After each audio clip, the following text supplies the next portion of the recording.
This is ma'am. May ano ka na Pero ito, do you think uniform generally dictates or determines na disiplinado o hindi ang isang estudyante? No, sir. No. No. Bakit? Sir, may mga... Yan pag may ginawa, Sino- yan nakababa. sino sasagot? Ako doon, sir. Yes, Sino ako. na sasagot? Oh yes, si Bambanan. Hindi muna yan siya eh. SSLG yan. Ay, Sorry na, sir. Pwede pa ulit lang, sir. Sir, paulit daw ng tanong. ano ba? Kapag ka naka-uniform ba, disiplinado, ibig sabihin disiplinado ang bata, ang estudyante. At kapag ka hindi naka-uniform, hindi disiplinado. Sir, at ako dun sa percentage. Pero Mm. sa percentage ako kasi. In the first place po, kung regulate po tayo, sir, sa school natin, is mag-uniform po tayo or else white shirt po tayo or pants. Pero po sa karamihan po sa atin, sa generasyon po natin, sa school po natin, sir, Mm. marami po kung na ilang beses na po pinagsasabihan na magsuot ng proper way or proper your clothes, which is white clothes or pag-patch or uniform. Pero po, mas pinipili pa rin po nila sila magsuot ng mga damit po na tumas to or parang nakaka-distract po siya kapag since ano po kapag sir, so kapag may demo kasi makikita sila ng principal na iba po yung color na so masasabihan po talaga sila sir. So sa second sentence naman po sir, ano yung second sentence? Kapag ka hindi naka-uniform, equivalent, hindi disiplinado. Sir, it's not about the uniform naman. Kapag kasi nag-regulate po tayo sa school na mag-uniform po ng basketball or ng may uniform po talaga tayo. Kapag po nag-regulate po kasi tayo ng siyempre po susunurin po natin bilang estudyante. Ang goal po natin, sir, is yun din po yung na-regulate po ng school natin. Pero po it's not, we should not base it po sa may damit po ng isang estudyante sa pagiging disiplinado. Kasi po, kung ako magdadamit po ako ng, kunwari po, magdadamit po ako ng crop top, gano'n po. Mm. Basta po may po, gano'n. Siyempre po, matatawag ko pa rin po na disiplinado po ako kasi po kapag po natin yung pinigil sa gamit po kasi po yan nasa action po natin yan. Kapag po marunong po tayo makinig sa bawat nag-regulate po ng school natin, nasa sa atin na po yun kasi sundin po natin or sundin. Pero po, syempre po dapat sundin po natin. Ayun lang po sir. Sir, may dagdag ako. Mm. Agree ako dun sa sinabi ni Dixie na wala sa kasuotan mo kung disiplinado ka ba or marespeto sa kapwa mong tao. Pero hindi ako agree dun sa sinabi niya na nasa nagsusuot yung problema na nakaka-distract yung kasuotan ng tao. That's a no for me kasi what if kung mag-rap na to outside school na kung mag-rap up man ang in general na po kasi ang sabi niya nasa kasuotan ng tao yung distraction. No, kasi what if nagsusuot ako ng crop top tapos dun ako komportable. Yun yung way ko para i-express ko yung sarili ko. Nagsusuot ako ng crop top because doon ko na-feel na confident ako. Kasi, paano mo masasabing halimbawa ako, nasa kasuotan ko yung problema, bakit may mga taong distracted? Kung may mga lalaking nambabastos, kahit hindi nagpapabastos yung babae.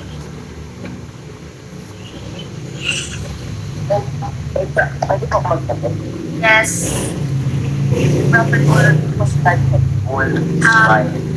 Hindi, Dixie, yung sagot ko sa yung disagreement ko sa statement mo sa tanong ni Sir is in general na. Yung about po sa may not distracted po. Oo. Yes. Ano nga po? Okay. So, formation, mahalaga talaga ang formation, di ba? Sir, can you repeat the question po? Pwede kong magpabastos with consent. Di ba? With consent. Bastusin mo ako with consent. Pero bawal mong bastusin pag hindi niya sinabi, pag wala siyang permission. Sir, can you repeat the question po? Si ano daw, ano muna, Black Row. Sino ba to? Sir, para sa akin, disagree po ako sa uniform po na nagbabasa ko disiplinado po ang mga estudyante or hindi. Mm-mm. Kasi po, kagaya po nung iba, or kagaya kanina, sinabi nila din na hindi nakakabili ng uniform ng pang estudyante. Kaya,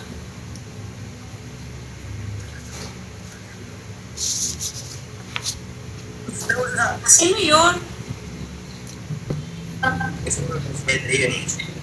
Hindi, iba ang boses eh. Parang ibang section. Kaya nga, sir. Pero ang iba nga po po, sir. Ito naman, Parang, kaya, tapos na tayo sa students, di ba? Sa teachers naman. Do you think, sir, wait lang. Sir, wait lang. Pahabol po. sige, Ano Hajer. question niya? Kasi, di ba sabi niyo po, parang like, pwede mo pa repeat ang question, sir? ano ba yun? Kalimutan ko lang. Disiplinado kapag ka naka-uniform, hindi disiplinado kapag ka hindi naka-uniform. For me, sir, no po ako kasi madami po akong kaibigan na, or like nakilala ko po na hindi po sila nag-uniform, like naka-white t-shirt or naka-baggy pants. Pero good naman po yung behavior nila. While yung ibang nag-uniform, sila pa po yung rule breaker. Mm-mm. Yun lang po. Ito, tapos na tayo sa students, sa teachers naman. Do you think, gusto ko din malaman yung ano nyo, yung opinion nyo about this one, para mas mag-improve pa ako. Do you think mas stricto ang teachers, mas effective? Mas maluwag na teacher, hindi effective? No. No. Ba, It's a big no. paano nasabi? Kasi sir, sige Dix, ikaw muna. Lagi kasi akong nasasabihan na parang nasasobrahan na ako sa comments to tunay. Comments ng mga students kasi nagpaano ako sa kanila ng positive and negative comments nila sa akin. So, isa sa mga negative comments ay talagang maluwag daw ako, hindi ako nagagalit. Kaya, tinitake advantage ng mga students. So, I question myself, effective pa ba ako na teacher? O hindi na, dahil gano'n na yung thinking nila. Sure, effective Yes, kayo. yes sir. You're still effective. May ano ka pa sir, may powers ka pa. Oh. Kasi wala naman po sa pagiging stricto ng teacher ang magiging behavior ng estudyante. What I mean, kung ano yung gusto kong iparating is kahit anong stricto mo sir, kung anong paghihigpit, kahit anong paghihigpit ang gawin mo sa isang estudyante, kung pasaway talaga, matigas ang ulo, kahit iumpog mo sa pader, ganyan talaga siya, wala tayong magagawa. So no sir, hindi po hindi pa rin po effective kahit sobrang stricto na ng teacher. Alright. Balance. Oh, Leganada. Wag na yan, siliganan. Grabe ka naman. Ini-invalidate mo siya. Joke lang. Tatampo na yan. Sir, pwede po magsalita. Hindi ko siya susuyuin, sir. Sino yun? Hajer? Pansin kasi namin, Ayan. Gusto ko sa yan. POV ko lang po to, sir. Pansin ko po kasi, kaming mga students ngayon, Mm-mm. hindi na po namin bet yung sobrang strict. Like, gusto namin ng much more enjoyable na parang teacher, yung makukuha po talaga yung attention namin. Kaya, kahit po gano'n ka-strict na teacher ngayon, parang hindi na po siya gano'n na, like parang kahit po gano'n ka-strict yung teacher, parang wala na lang kasi parang ang boring po gano'n. Pero hindi ko naman po sinasabi na hindi namin susundin yung teacher, bawal po yun. Nice to hear. Ang ganyan. Sir, i-intro po. Ano po yung mga naman ako? Mm. Yung opinion ako, sir, Kasi, sir, batch to ako, sir, ha? Ah. And I'm just Escola. So, para po sa akin, hindi na po effective sa mga kaklase ko. Ibibase ko po siya sa, Huwag kang mag-mention ng pangalan ng teacher ha. okay lang po. Ay, sorry. Wag daw, Dixie, kasi naka-record. Naka-record, i-upload ko to. Magiging podcast pa tayo. Magiging podcast to. Episode 2 na to ha. Nakat na episode 1. Episode 1 yung kanina. Ibibase ko siya, sir, sa nangyayari po sa classroom po namin. Kami po kasi, sir, ako po vice president po ako ng classroom namin. And ako po, hindi naman po ako, sir, ay, kumilibay sa sarili ko. Pwede. Sir, kasi po, yung iba pong teachers namin, napaka maluwag po. Hindi po sila stricto. So, sir, parang medyo po hindi na po effective sa mga kaklase ko po, sir. Kasi po, yung po nila, sir, is parang kahit mag-ingay po sila, sir, okay lang po yan. Kahit ano po yung gawin nila, okay lang yan. So, mas better po na strict po yung mga teachers para po, syempre, marunong pong matapot yung mga estudyante. Kasi po, kapag po strict po kasi yung mga teachers, makikita mo po talaga na may takot po yung mga estudyante sa teachers, and effective din po yun kasi parang okay po na nagiging tahimik na kapag tumisigaw na po yung mga teachers. So kapag time po namin kapag maluwag yung mga teachers, sobra po yung ingay talaga. So to the rescue po kaming mga officers para po syempre sawayin po yung mga kaklase namin. So basically, parang kami po yung nag-guide po sa teacher para po tulungan po siya na magsaway kasi po maluwag po siya. Pero kapag stricto naman po, isang beses lang po ng sigaw, parang syempre makikinig na po yung mga estudyante kasi natatakot na po sila. So, yun lang, sir. Regardless of how strict they are, hindi po ako magbabanggit ng pangalan, pero yung MAPE teacher namin, nakakakwentuhan namin. Pero, meron kaming limitation. As someone na nasa star section, kahit sometimes sobrang parang palengke talaga, meron ka rin kaming limits. Siyempre, tulad na sinabi ni Dixie na kaya may officers na nag-exist inside the room para mag-monitor and para makatulong sa pagsasaway ng mga estudyante maingay, di ba?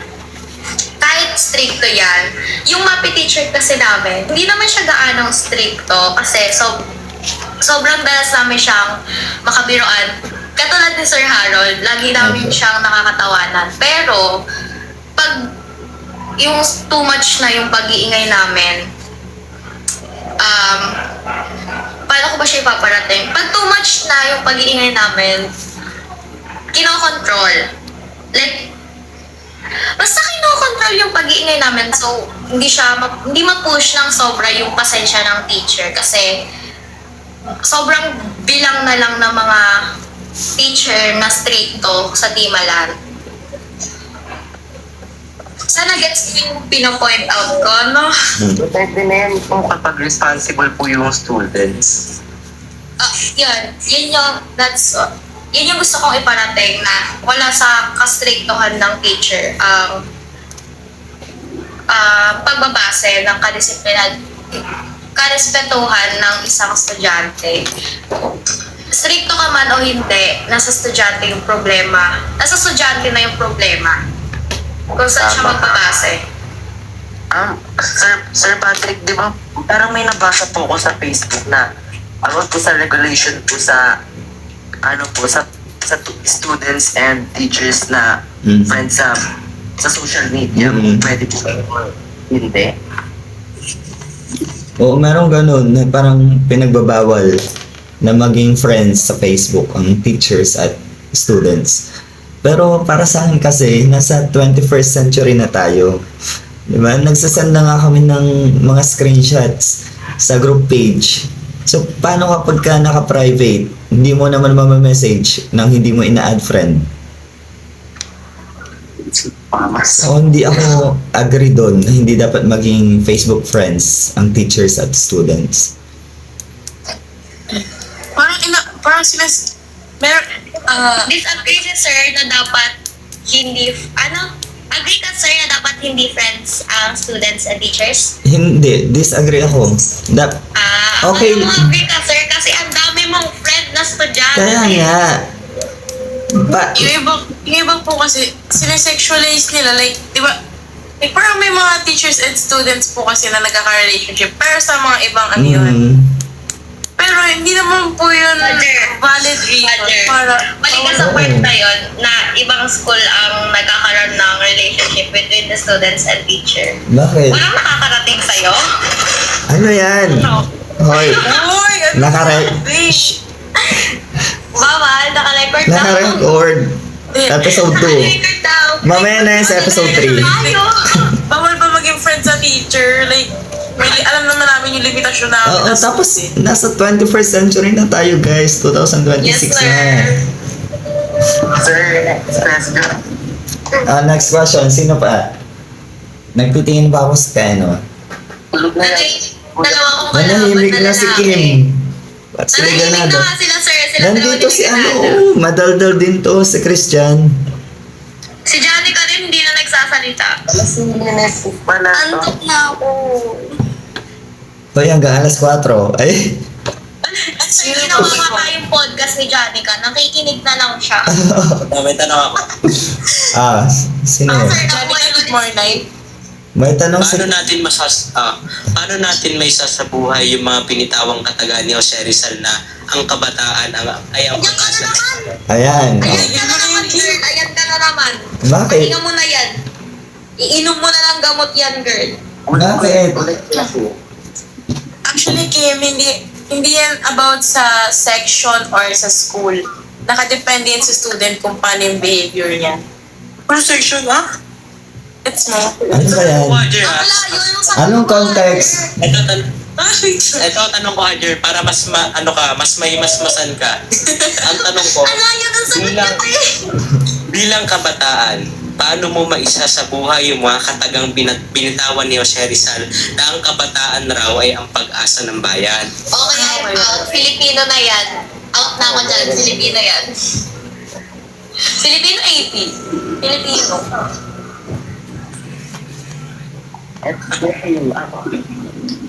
Andre, Dixie.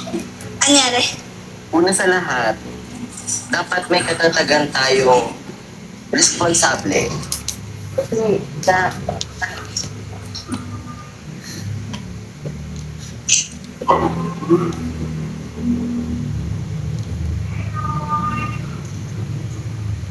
Hello po, sila. Good evening po. Mamila, good evening. Multitasking? Opo, ma'am. Good evening, ma'am. Good evening po. Good evening, ma'am.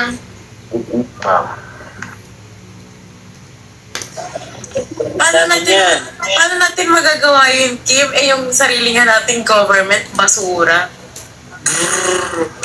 Ang sabi ko, hindi pa kabataan. Hajer, ang layo talaga sa sinasagot mo. Bilang Huwag mo na malalim. Ang lalim naman, Hajer. Yung medyo mababaw lang. Wala pang kain yung iba dito. Kain Ako. na muna kayo. Wala pa akong kain. nakain ako sa Wala ba kami tulog eh? Sorry. Hindi naman Ay, dito. yung mga may pasok bukas. Sa Dixie. Kailan kayo matutulog? Matulog na, Dixie.